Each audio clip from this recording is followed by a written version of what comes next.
Last year, Susan Cox of Stillwater joined us to demonstrate how to make a tree flower pouch. And as a reminder, Miss Cox just took some burlap type material that was cut out in the shape of a peanut, and she stitched the ends together, left an opening where we could put in some potting soil.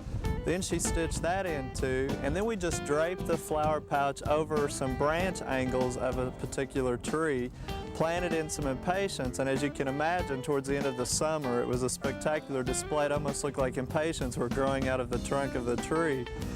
Well, we've also showed you similar materials that are commercially available at your garden centers called flower pouches. There are several brands of them. They're made from recycled plastic. Again, you fill them with potting soil, and in the pre-cut holes, you plant your transplants, and then you can hang them flat against your wall, maybe a fence, even a front door, and again, it looks like the plants are trying to grow out of that particular flat surface. Well, today I'm going to show you how to make a tree collar that's somewhat based along the same lines. And basically what we're trying to do is construct a device here that will hold in potting soil along the trunk of the tree where we can plant in our transplants, and it will look like the plants are growing up the trunk of the tree. And again, we're just referring to it as a tree collar. Now, the materials that you would need would be some chicken wire, a little bit of lumber, some burlap, potting soil, and of course your transplants. But the first step that we've taken here is to try to devise something that will keep the potting soil away from the trunk of the tree. We've used chicken wire, some 2x2 lumber as a brace, and then we've just tacked it on, and then we're going to come along here with the burlap, and this is going to be the inside layer, and then we're just using a staple gun here to attach it to the burlap. Now, you could probably let the soil go along the trunk of the tree, but you wouldn't want to leave it there permanently because of the damage that could occur on the trunk. The thing that we're kind of concerned about here, though, is insects harboring in here, but again, this is just for one growing season, so we'll try to keep an eye on it. So we're going to finish tacking this, and we'll show you the next couple of steps.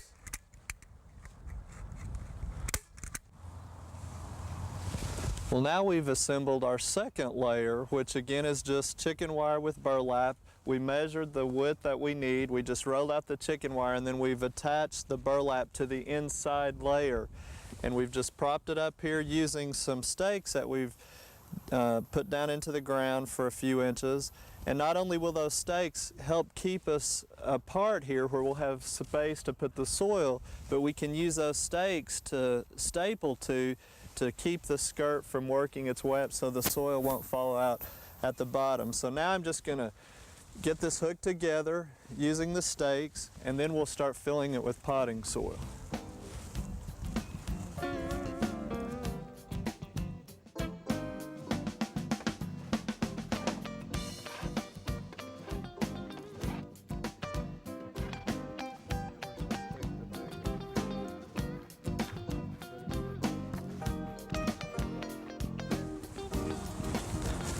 Well, we've secured our outside layer, and again we've filled it with potting soil, and we've just poured it in around the top, and the mix that we're using is a well-drained potting soil that we've put a little bit of compost in, as well as some of the crystal polymers to help hold in moisture during the summer, because obviously with the burlap and that much potting soil, it's going to dry out very rapidly. Now, we've only put it in about halfway because as we water it in, it's going to settle on us. So we're going to kind of finish this in stages so we have some good settling and we don't have it shift too much after our plant's already in there. Now, to stick the plants in, what we've done is on the chicken wire, we've cut out a hole that's probably just a little over a couple of inches wide, just enough to try to work the plant in there. And then we've taken a knife and made just a straight cut, and then we cut at an angle down. So basically we're not making a cross shape or an X, it's almost like an upside down T, and that's just enough for us to get a small trowel in to make a pocket where we can work in the transplant. And of course the size is going to be a little bit smaller than the root ball, so we'll tear a little bit of that off. And you probably would want to wear gloves on this because that chicken wire can sure snag your hands. And then just work it in. And instead of us packing it like we normally would in planting, as we water it in, we're pretty confident it's going to settle around that plant. And it's somewhat upright, and notice our spacing is probably around 8 inches because using the impatient, this will pretty well fill in nicely. And we've chosen this plant because of the heavy shade from this hackberry tree that we're putting the collar around. And the impatient, you know, is really very versatile. Now, it's a little early to be planting them even. They really like warm temperatures, so we want to make sure it's warmed up nicely.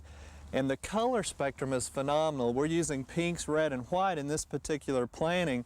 But you know, 1995 has even been designated as the Year of the Impatient by the National Garden Bureau. And the reason for that is because of its diversity and especially being able to use it in heavy shade, which so many plants are limited in that. And I think the exciting thing about using impatiens is there's a lot of different types out there. This is the standard one that's just loaded with blooms. But we've also showed you the double impatient, often referred to as a camellia or rose impatient. And again, the color spectrum is pretty phenomenal, but you won't get quite as heavy of a color on it because it's more sporadic and not the massive color like the standard. And you know, last year was the first year for the first yellow impatient called African Queen. And we planted that one actually on the north side of our barn. It got taller than what we expected it to, and it had just a little bit of probably morning sunlight, which was way too much. It says full shade, and that's exactly what it needs. So this year when we use it, we're going to put it in heavier shade. But some of the new exciting ones coming out this year, this one is called a dwarf or a miniature impatient. And actually it's the flower that's smaller instead of the plant. The plant's probably going to be about the same size. And let me just show you the comparison of the flower. It's a significant difference in this miniature dwarf impatient. And the cousin to the impatient, you know, is the New Guinea impatient, which is what we have here. But the difference in this one, it's a dwarf New Guinea impatient called Mini Jenny, and it's the plant that's dwarf, not the flower. You still have a pretty large flower there. And remember, the New Guineas will take a little bit more sun and usually are a little bit taller and more vigorous. However, again, this is a new one called Mini Jenny that's dwarf. So I tell you, if you're interested in trying to spice up your landscape, you might try the tree pouches, the collar, the flower pouches that are out on the market, and obviously the selection of impatiens are going to be pretty good this year. So there's a lot of time to try some of these new ideas in your own landscape.